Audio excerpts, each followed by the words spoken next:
Step wise चलिए, ठीक है। प्री ट्राई आउट में क्या करना पड़ता है? छोटे से ग्रुप में सर उसको इन्वेस्टिगेट करेंगे।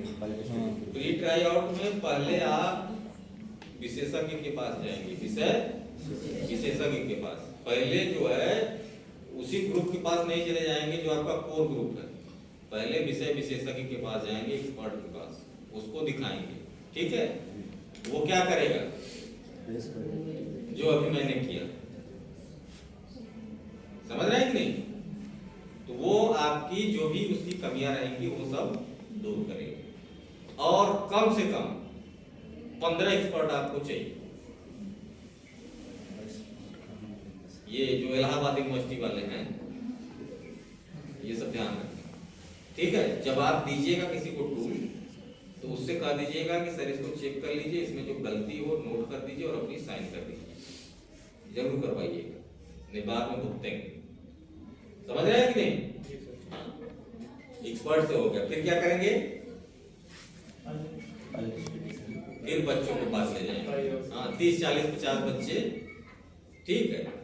और उसमें फिर एडमिनिस्ट्रेटिव टाइप की गलतियां, भाषा संबंधी त्रुटियां, किसी बच्चे को कोई जो है स्टेटमेंट नहीं समझ में आ रहा है, फिर उसका जो है सब रिफाइनमेंट करेंगे, ठीक। समझ रहे हैं कि नहीं? सिंपल। ये सब करने के बाद प्री ट्राई आउट स्टेज के बाद कहाँ बढ़ना है अब आपको? ट्राई आउट स्टेज में जाना, ठीक है। ट्राई आउट स्टेज में क्या होगा? आइटम एनालिसिस, ठीक है। अब आइटम एनालिसिस में क्या होगी? कोरिलेशन।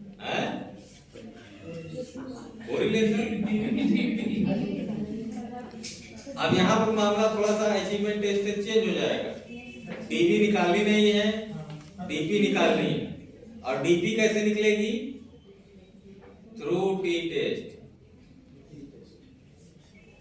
समझिए, ठीक है। उस पर चलें किस पर चलें? ट्रेडिशनल वाला सही है सर। ट्रेडिशनल सही है, चलो भाई traditional.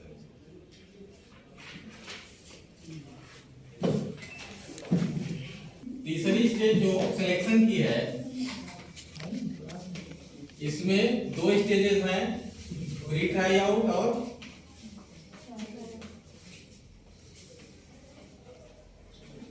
Try out. Try out में आपका यहां पर आइटम एनालिसिस की जाएगी,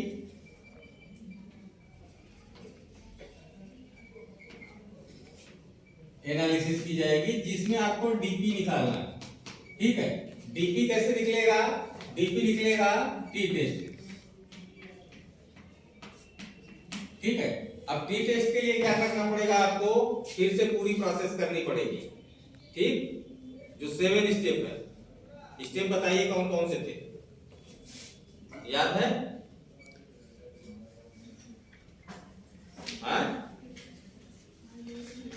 आइटम एनालिसिस की स्टेप कौन कौन सी होती है?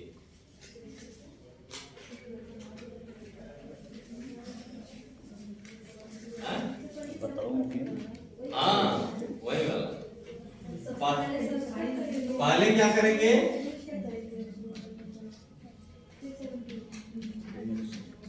कितने बच्चों का? 370। फिर क्या करेंगे? स्कोरिंग, ठीक है, स्कोरिंग करेंगे। स्कोरिंग में क्या करेंगे? सब लेंगे, सब पॉजिटिव सब लेंगे। स्कोरिंग करेंगे, जो पॉजिटिव रहेगा उसको उस टाइम से, जो निगेटिव रहेगा उसको उस टाइम से, क्योंकि आपने मैनुअल में दे रखा है कि स्कोरिंग का तरीका क्या होगा, 3 पॉइंट है कि 5 पॉइंट है, ठीक। स्कोरिंग कर लिया, फिर क्या करेंगे? अरेंज करेंगे। कैसे? असेंडिंग या डिसेंडिंग ऑर्डर, ठीक है। फिर क्या करेंगे?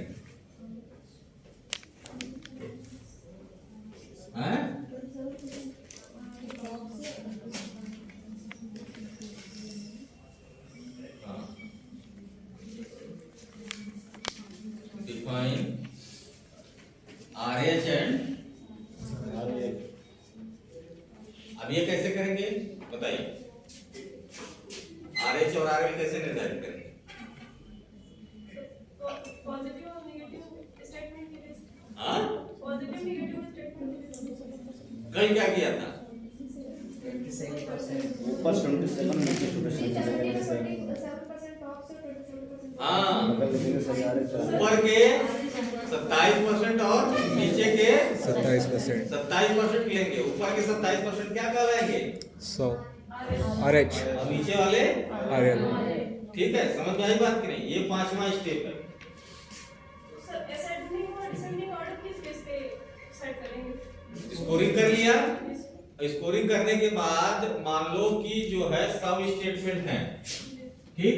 अब इसको समझ लो, सब स्टेटमेंट है, 5 पॉइंट का है क्राइटेरिया, ठीक है। अब इसमें 0 से लेके 5 तक नंबर पा सकता है बच्चा ना, पा सकता है। मिनिमम वो कितना पा सकता है? 0 और मैक्सिमम, ठीक है, इतना पा सकता है। तो मान लो एक बच्चे ने पाया 395, दूसरे ने पाया 385, चौथे ने पाया 212, ऐसे ऐसे करके असेंडिंग ऑर्डर लगा लिया। 0 तक जाएगा, जाएगा कि नहीं जाएगा? ठीक। तो ऊपर के ये 27% क्या कहलाएंगे? और नीचे वाले, समझ में आई बात की नहीं है? अब क्लियर हुआ? स्कोरिंग करने के बाद उनकी मेन पेज पे, कॉपी पे जो आपका टूल रहेगा उस पर लिखेंगे नंबर उनका, ठीक। नंबर लिखने के बाद फिर उसको अरेंज कर लेंगे ऊपर से नीचे तक, जैसे भी आपको लगता है, ठीक। यहां तक बात समझ में आया? नहीं आया? आगे सर ये तो रिलायबिलिटी वैलिडिटी और नॉर्म्स डिसाइड जब करते हैं तब के लिए स्टूडेंट के बेस पे वो तो अलग ही प्रोसेस है पागल, सब मिक्सअप कर रही है। मिक्स ना आइटम एनालिसिस एक क्वेश्चन कर लेते हैं तो यहां से अभी उस पर आए ही नहीं। अभी तो तुम RH और RL ले रही हो ना, RH और RL ले लिया है? अब आते हैं % ऊपर के और इधर 27% नीचे के हैं बच्चे, ठीक है। अब यहां पर लिखेंगे आइटम नंबर 1, ठीक है। ठीक, आइटम नंबर 1 में इनका निकालेंगे मीन और एचडी, इसका भी मीन और एचडी। कैसे निकलेगा इसको समझो। मान लो पहला आइटम है, ठीक है, पहले स्टूडेंट को तुमने उठाया, ठीक है, और उस पर देखा ये आइटम है मान लो, और ये स्टूडेंट, ठीक, 2 3। पहला ये स्टूडेंट मान लो A है, B है, C है, D है, ऐसे करके जितने रहेंगे, कितने रहेंगे? 100 रहेंगे। 100 स्टूडेंट हैं, तो मान लो ये Z100 हो गया स्टूडेंट, ठीक है। अब इसमें पहले स्टूडेंट ने कितना नंबर पाया, इसको नोट करेंगे। मान लीजिए 2 नंबर पाया, ठीक है। तीसरे ने 3, इसने 0, इसने 1, इसने 5, इसने 4, ठीक है। ऐसे ऐसे नंबर पाएंगे, इसको समझ लीजिएगा पहले से, ठीक। पहले आइटम पे 100 बच्चों में कितने नंबर पाए? 2 3 4 5, भाई 0 से लेके 5 तक ही पाएंगे, उससे ज्यादा नहीं नंबर पा सकते, ठीक है। बात समझ में आ रही है कि नहीं? अब यहां पर लास्ट में आप इनका मीन और एचडी निकाल लेंगे, मीन और एचडी, ठीक, जो भी स्कोरिंग का प्रोसेस है, ठीक। अब मीन एचडी पहले आइटम के लिए मान लीजिए आरएच है, तो इसका मीन एचडी कहां लिखेंगे? यहां। मान लीजिए इसका मीन आया आपका 3.9 और एचडी आया 0.93, ठीक। ऐसे ही कुछ मान लीजिए,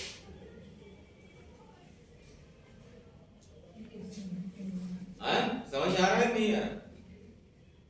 बोलो, क्लियर हो रहा है अनिकेत? सर एक बार रिपीट करिए और पहला वाला प्रोसीजर बताएं। पहले बच्चे को ले लो,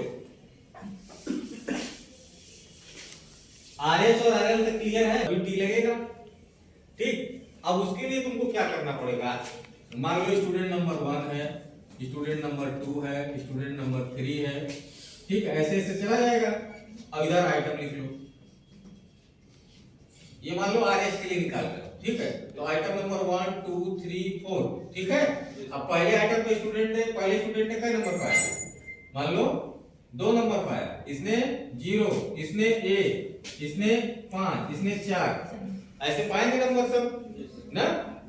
अब लास्ट में 100 नंबर जब हो जाए, 100 बच्चों की कॉपी चेक हो जाए, तो यहाँ पर 100 के मीन एसडी निकाल लेंगे, ठीक है। इसी तरीके से सारे आइटम के निकलेंगे, समझ रहे हो कि नहीं? ये हो गया आरएच के लिए। इसी तरीके से आरएल का निकालेंगे। हाँ, अब आरएच का मान लीजिए मीन एसडी पहले आइटम का इतना आया, इसी तरीके से आरएल का भी आएगा, कुछ आएगा जो भी आए, ठीक।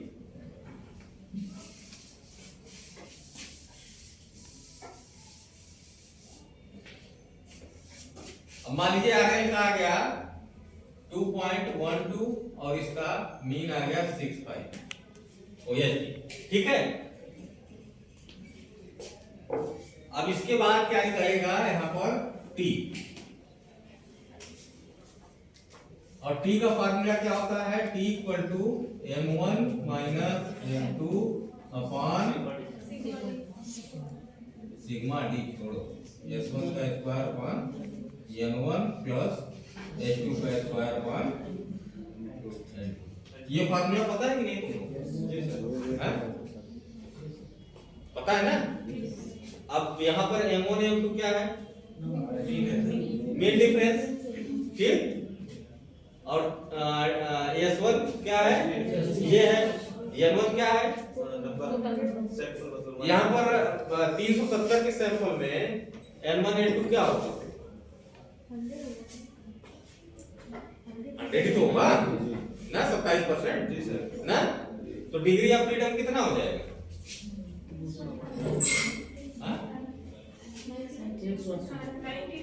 198 होगा ना, 200 रहेगा ना, कंफ्यूज हो गया? नहीं सर, डिग्री ऑफ फ्रीडम 198, ठीक है। अब इस पर आप देख लेंगे टेबल वैल्यू, ठीक है। टेबल वैल्यू से अगर ये टी की वैल्यू जो है ज्यादा आती है, ठीक है, तो यानी सिग्निफिकेंट है, यहां पर क्या लिखेंगे, डिसीजन। हाँ, अगर ये टेबल वैल्यू शायद 1.96 टेबल वैल्यू होती है क्या, 0.05 सर 1.96 1.96 हाँ, अब मान लीजिए ये वैल्यू आ गई आपकी 2.1, तो क्या हो जाएगा आइटम, ये सिलेक्टेड, ठीक है। और अगर जो है आइटम की टी वैल्यू कम आती है सर, तो रिजेक्ट हो जाएगा। समझ में आई बात कि नहीं आई? जी सर। अभी इसमें कोई और सवाल हो तो पूछिए, प्रोसेस पता चला कैसे निकालेंगे? जी सर, मतलब इस सर हमें जितने भी हमारे आइटम्स होंगे उतनी बार हमें रिपीट करना पड़ेगा, आरएच और आरएल दोनों के लिए। तो जितने स्टेटमेंट होंगे हर स्टेटमेंट का ये ऐसे प्रोसेस करना है। पूरा और हर आइटम का सर करना पड़ेगा, हैं? हर आइटम पर इसे करना पड़ेगा सर। अच्छा, मैं सोच रहा था आप लोगों को उस पे बता देता है। दरअसल एसपीएसएस में भी सिंगल टी लेता है और एक्सेल में भी सिंगल टी लेता है। तो मैं एक्सेल पे एक फार्मूला क्रिएट करके वो मैंने फार्मूला बनाया है अपने से, वो मैं आपको बता देता, तो आप लोग एक साथ 200-400 जितना टी लगना है एक साथ आप लोग लगा सकते हैं उससे। तो कहिए तो बता दें।